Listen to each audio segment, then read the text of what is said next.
All right. So we just finished up our hour and we are going to kick off our masterminding for the last 6 minutes.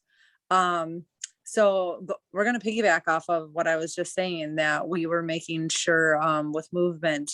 My husband is getting ready for a trip out in Colorado. And I know that movement matters right now, especially with going into a different climate and altitude and dangerous areas. So making sure that you get movement in your day, and your partner, kids, or spouse's day too, or whatever it may be. How do you make sure that you get time to have the proper amount of movement, whether that be where you are physically moving, or you need time to have mind movement where you put pen to paper, or you spend time self-development, moving that belief in your mind? Kim. I can say for me, at the beginning of this year, I decided that in order to have different outcomes, I really needed to focus on my identity. So I am the kind of person who, I am the type of person who doesn't skip workouts, doesn't whatever. And I've been walking an hour a day this whole time, if you can believe that. Like, and I thought I didn't have time before. There's always time. So it's just a matter of, committing. But it's really your identity. Like if you've been the type of person who doesn't walk an hour a day your whole life, that's a shift. It's a big shift. Put things in place. Support, put it on your calendar, and about who you're being, who you're stepping into. I love that. Identity is literally all week. I think every single day someone different has said that in one of our hours, and it's like in my brain.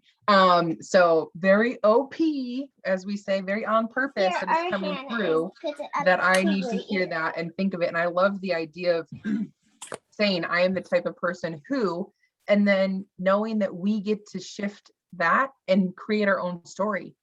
Who are we? And we get to decide something different than yesterday. We can choose to be the type of person who doesn't skip a workout, or that works out every day, or that walks for an hour every day.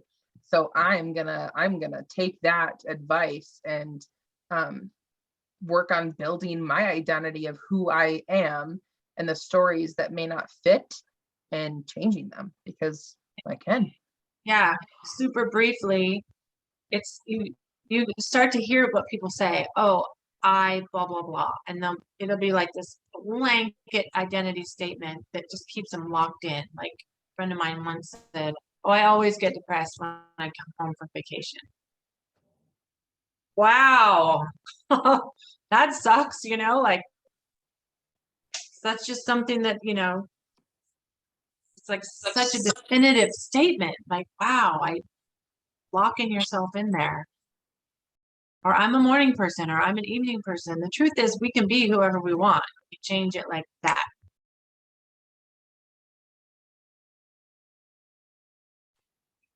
Like when my friend said, I'm going to pick you up at 6 a.m. for a 9 a.m. flight. And I was like, say what now? I mean, my 99% of me wanted to say, I'll get my own ride. That's ridiculous. Because I'm such a night owl and I hate mornings, right? And you know what I said instead? I'll be ready at 6 a.m. with coffee, and I will have gone on a 5-mile run because I'm calling up the morning person in me, and she's going to take over that day. It's hard, but you can. Well, it all starts in that mind movement. Putting that belief in your mind, setting the positive in your mind, and focusing on it. And, that can be so different for and think of the different seasons of life that focus changes, and how you get to decide to shift your focus and move your mind and your body at different seasons of life. Doesn't have to be the same for everyone and all the time, which is nice. Stop boxing yourself in with words. Yeah. The beautiful things about our words is that they can change. And I like what you were sharing. I put it in the chat that, you know, that really puts a period at the end. The person saying, I'm not this. In this community, we really talk about adding the word or the words up until now. I haven't felt like a morning person, or up until now, I haven't XYZ, or I'm not good at that yet. Or These- like you may have noticed, I think I said it like 3 times in our talk before this, in the in between. in the in between. Historically speaking, not anymore, Mhm. but historically speaking, this has been an issue. So I'm going to keep my eye on it or whatever, but not anymore. Yeah, baby. Yep. We are Yeah. at the top of the hour again. Do I pause or can I continue? Pause. All right.